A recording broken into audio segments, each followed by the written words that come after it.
We have a voicemail number. That number is 219-2-DAVID-P. This is a serious question, okay?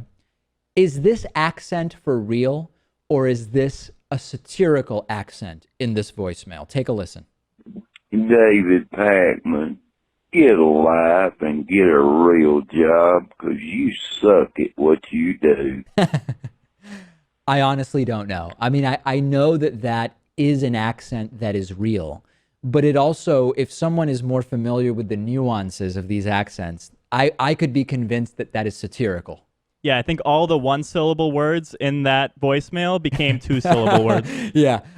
Remember when in school you would be told, in order to figure out how many syllables a word has, you put your hand below your chin, and every time your chin hits your hand, that is a syllable. He has turned some single-syllable words into ones that would hit your hand with your chin 2 or even 3 times, I would say. And that goes along with the Southern drawl a lot of the times, but sometimes it can be pleasing. In this case, maybe not so much. I actually met when I go to this conference in Las Vegas, organized by Mike Papantonio of Florida law firm Levin Papantonio, also of Ring of Fire fame. They're in Pensacola, which, as a lot of my friends from there tell me, it's technically Florida, but it's basically Alabama. It's in the Panhandle, and it's very, very conservative and right wing.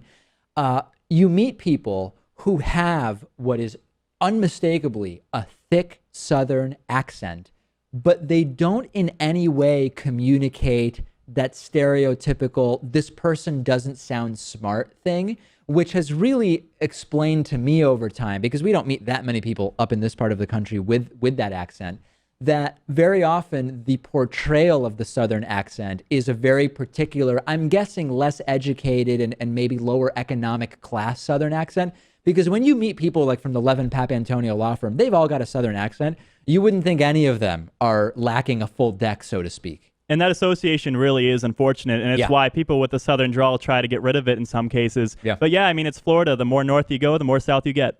Cubs have won the World Series. We will talk about it on today's bonus show. I also want to dig in a little bit into this idea of the shy Trump supporters, that the polls are all wrong because Trump supporters aren't even willing to tell a pollster on the phone who they're actually voting for.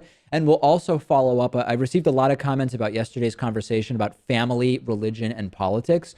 All of these stories and more on the bonus show. DavidPakman.com/calendar17 to get the 2017 David Pakman Show comic book calendar free with a yearly membership.